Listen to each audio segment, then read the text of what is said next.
Welcome to our Hana Filipino worship today. Wini-welcome ko kayo sa ating Hana Filipino Worship. Today's title is Hold Fast to the Confession of Faith.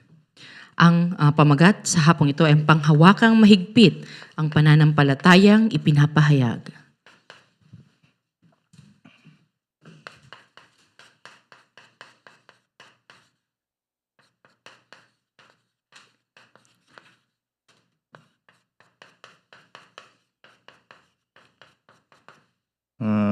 We read Hebrews chapter 4, verse 14 to 16.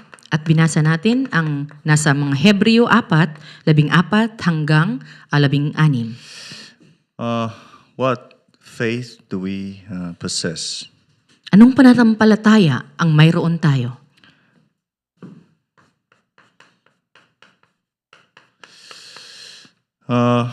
Many people have different colors of faith.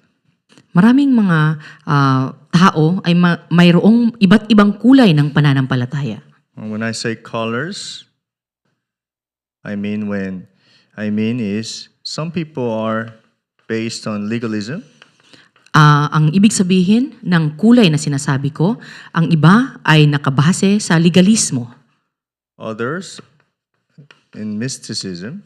Ang iba ay nakabase sa mga mahihiwagang bagay. And some others very humanistic way or humanism. At ang iba ay nakabase sa ano ang makakabuti sa sangkatauhan. What now is trending a lot is liberalism. At ang ngayon na lagi nating nakikita at napaka-popular ngayon ang liberismo. So if we look at Philippines, which one is very trendy? At kung titingnan natin sa Pilipinas, ano ba ngayon ang sikat kung titingnan natin? What I see is a lot of mysticism, liberalism, and legalism.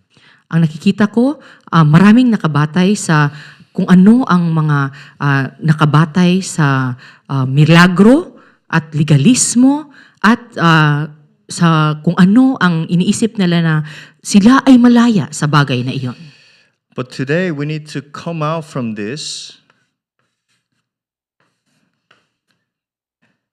and have the right confession of faith, right?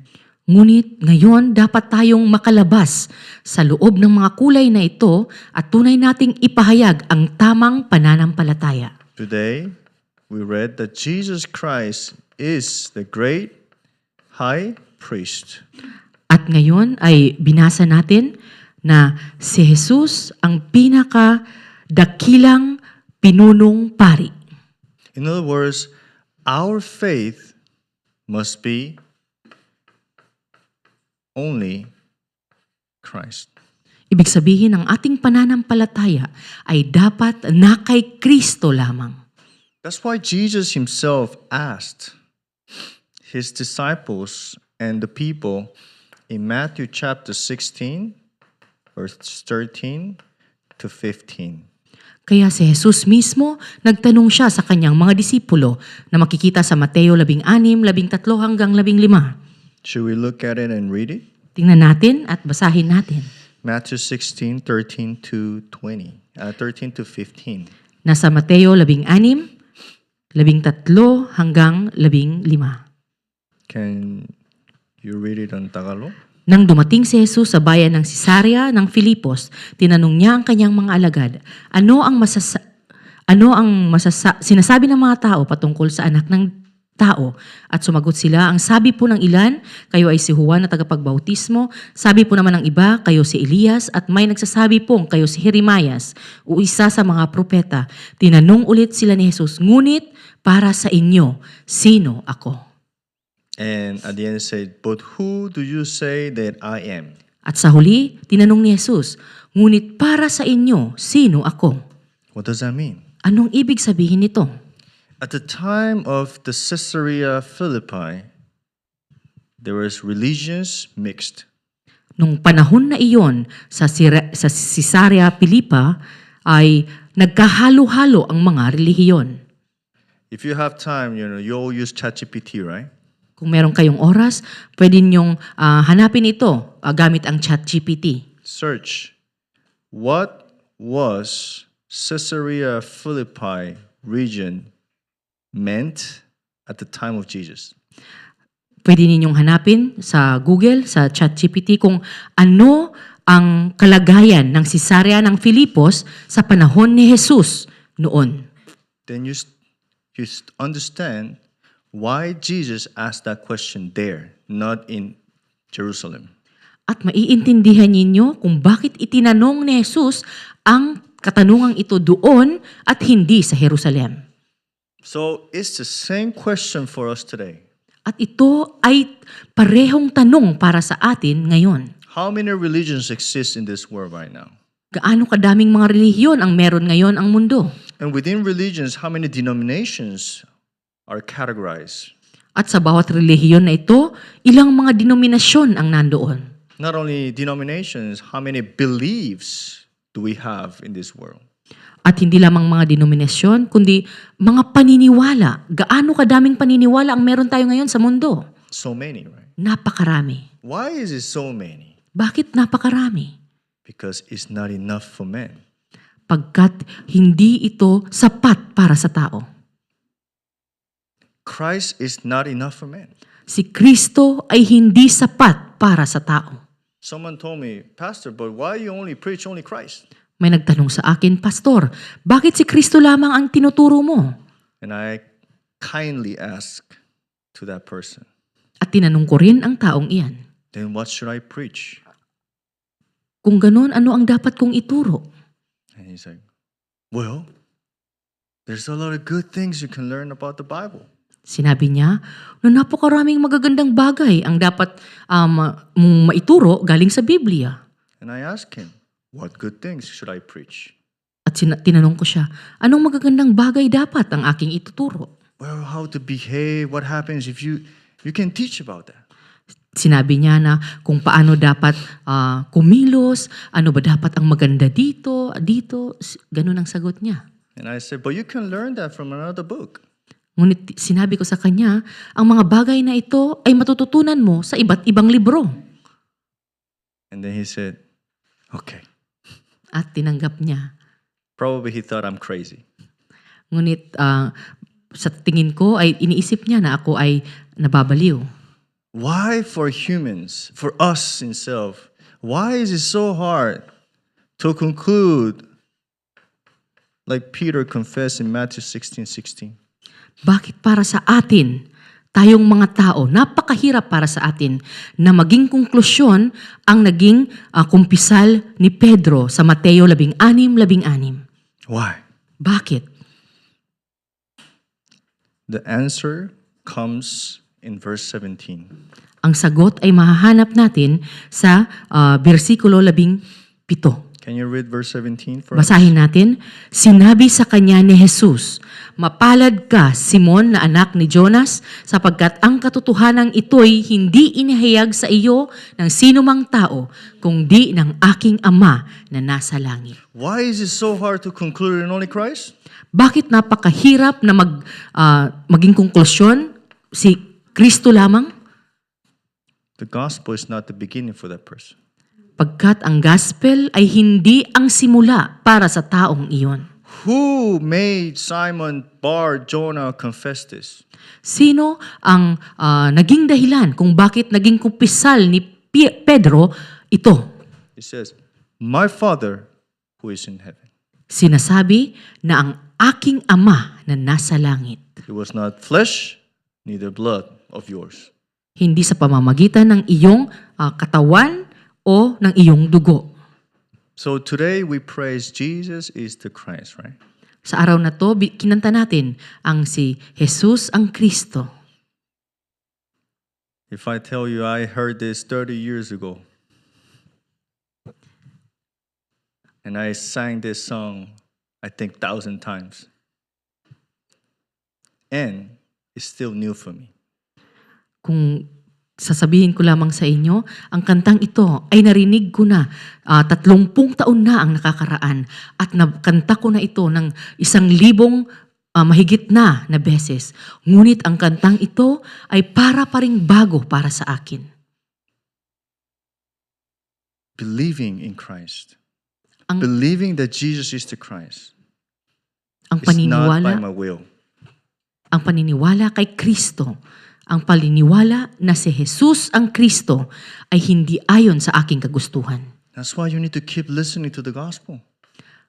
Kay ito ang dahilan kung bakit kailangan mong patuloy na makinig ng gospel. What is the gospel then? Ano ang gospel? In the scripture says it's power of God. Sinasabi ng salita na ito ang kapangyarihan ng Diyos. And where the power of God was established and manifested. At saan naistablisa at saan naipakita ang kapangyarihan ng Diyos. In us through Jesus, right? Ito ay naistablisa sa atin sa pamamagitan ni Jesus. And that's what we call salvation. At ito ang tinatawag nating kaligtasan. That power of God came to me through Jesus, and that's salvation. Itong kapangyarihan na ito ng Diyos ay napunta sa akin at ito ay ang kaligtasan na meron ako ngayon. What was fulfilled in that power? At ano ang naganap sa loob ng kapangyarihang iyan? Salvation, as I just told you here. Ang naganap ay ang kaligtasan. Salvation from what? Kaligtasan galing saan? From Para saan? separation of God. Kaligtasan para sa aking pagkahiwalay sa Diyos. From sin, curses, Para sa aking kasalanan at sumpa. death, Satan. At para sa kamatayan at para kay Satanas. But the thing is that we don't see this with our eyes, right? Ngunit hindi ito natin nakikita ng ating mga mata. Did you see death disappearing from you? Nakita mo ba na umalis sa iyo ang kamatayan? Do you feel also, oh, God is away from me, far away, but if I pray, God is closer to me? Do you still feel like that? Nakikita mo ba na si Jesus, ang Panginoon ay malayo sa akin, ngunit kung ako ay nananalangin, nakikita ko siya na ay lumalapit sa akin? If you think that way, you're denying God's power. Kung iniisip mo ang bagay na iyan sa ganitong paraan, hindi mo tinatanggap ang kapangyarihan ng It's not Diyos. enough for me then. Pagkat ito ay hindi pa sapat para sa akin. That's why many people do efforts in salvation still. Kaya maraming tao ang gumagawa pa rin ang kaya nilang gawin sa loob ng kaligtasan. But if you truly believe that the gospel is power of God, then we came out from this completely. Ngunit kung tunay kang naniniwala na ang gospel na ito ay ang kapangyarihan ng Diyos, tunay ka nang nakalabas sa pagkahiwalay sa Diyos, sa kasalanan at sa kamatayan. But today, I want you to ask this question to yourself.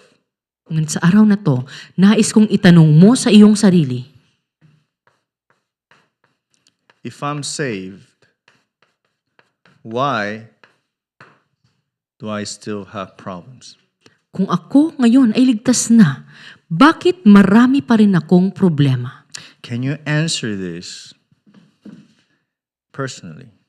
Kaya mo ba itong masagot sa sarili mo? Not to me, Hindi sa akin, to yourself right now. para sa iyong sarili. When you go back home, or better, when you get out from this door, ask that question. Pag uwi mo sa bahay mo o bago ka pa lumabas sa pintong ito dito, itanong mo ito sa iyong sarili. And then many things will come to your head. At maraming bagay ang mapupunta sa iyong pag-iisip.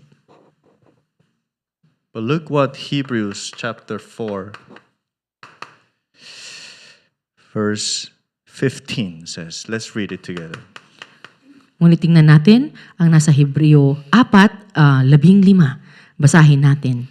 Ang ating pinakapunong paring ito ay nakakaunawa sa ating mga kahinaan sapagkat tulad natin, tinukso siya sa lahat ng paraan, subalit kailanmay hindi siya nagkasala. Jesus went to the same trials that we are going through today. Si Jesus din ay tunay na nakaranas ng lahat ng pagsubok na ating pinagdadaanan ngayon. He was tempted as we are tempted today also. Siya din ay nagkaroon ng temptasyon kagaya ng nararanasan nating temptasyon ngayon. But the only difference is that yet he is without sin. Ngunit ang tanging pagkakaiba, si Jesus ay nanatiling hindi nagkasala. But then why Jesus did this for us then? Ngunit bakit ginawa pa rin ito ni Jesus para sa atin? Why did Jesus went through the same things that we go every day to sympathize with us? Bakit ginawa pa rin ni Jesus na malakaran ang katulad ng mga bagay na ating nararanasan para maramdaman niya kung ano ang ating The napagdadaanan? answer is in verse 16. Makikita natin ang sagot What sa it says. versikulo 16. Kaya't huwag tayong mag-atubiling lumapit sa trono ng mahabaging Diyos upang makamtan natin ang habag at kalinga sa panahon ng ating pangangailangan. We only remember to help. Ang naaalala lang natin ay ang makatulong sa atin. God, help me with this problem. Sinasabi natin, tulungan mo ako, Panginoon, sa problemang ito. But what does he say in the beginning? Ngunit ano ang sinasabi sa umpisa? Let us then, with confidence, draw near to the throne of grace. Huwag tayong mag-atubiling lumapit sa trono ng mahabaging Diyos. Yun ang sinabi. Who is in the throne Sino ang nasa trono? of grace? Nasa trono ng grasya. Cristo. Si Kristo.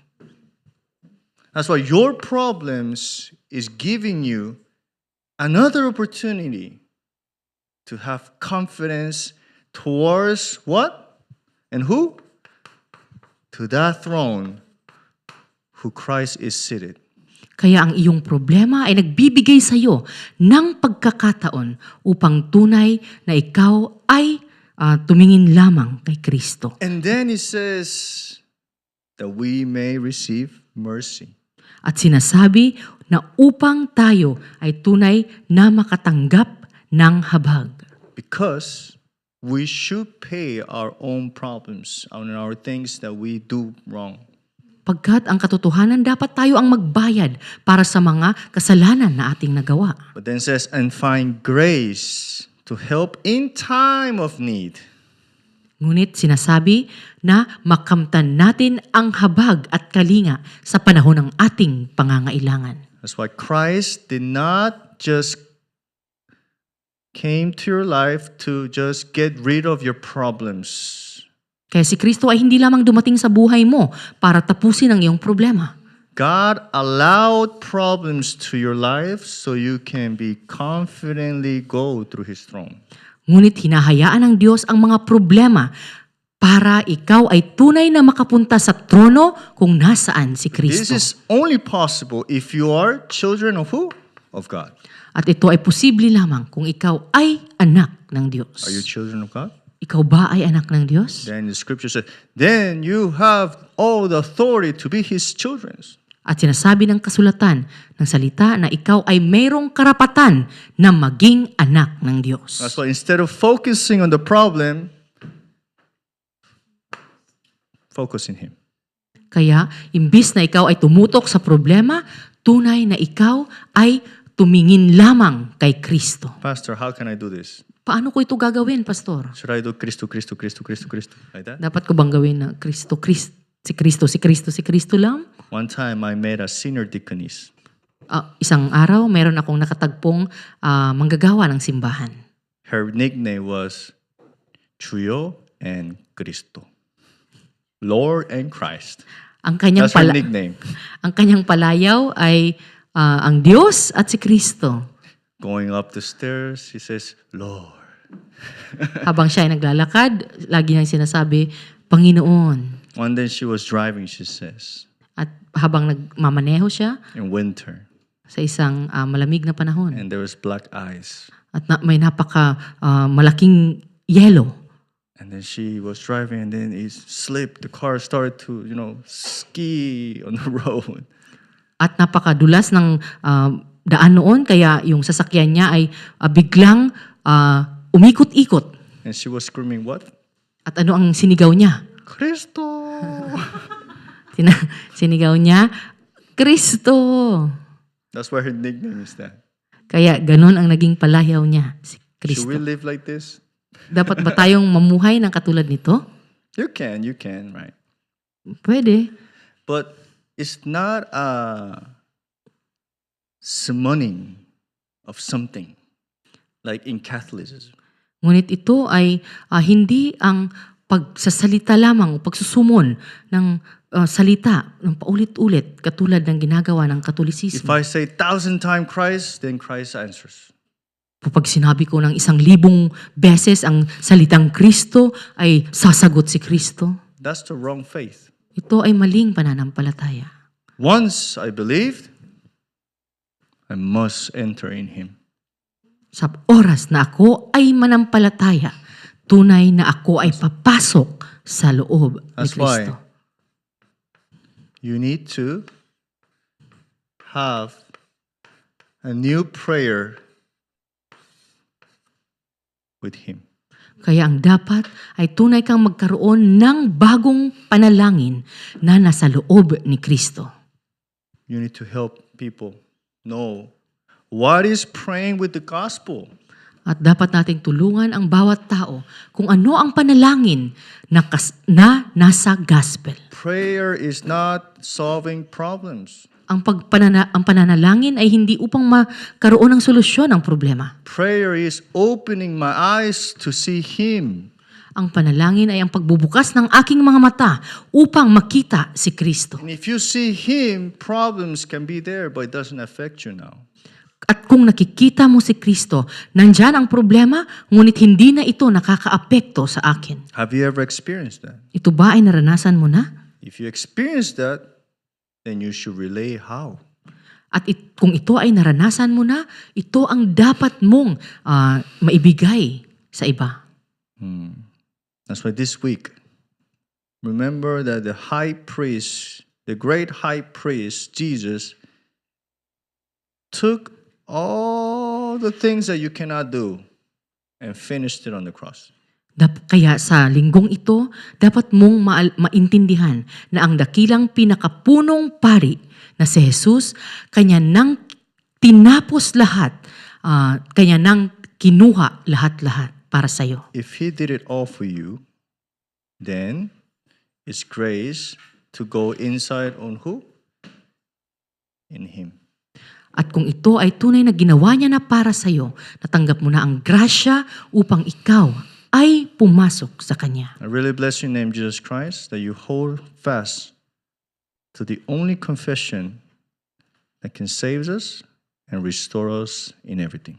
Kaya kayo ay pinagpapala ko na tunay na kayo ay nasa loob ng pagkukumpisal, na nasa loob ng tunay na pananampalataya. Let's pray. Tayo ay manalangin. God, thank you very much for the blessings of our great high priest, Jesus Christ. Maraming salamat, Panginoon, sa biyaya ng aming napakadakilang pinakapunong pari na si Jesus. You became our great high priest because no one can do and no one can be God. That's why you have given us this in your grace, and we received it by faith. Kaya walang kayang maging dakilang pinunong hari, kundi ikaw lamang. Kaya tunay na ikaw ay tinatanggap namin at ito ang maging aming pananampalataya. Heal our unbeliefs that does not allow us to see and go in confidence to your throne of grace. Tunay na gamutin mo po ang aming hindi pananampalataya upang kami ay tunay na makapasok sa grasya ng iyong trono.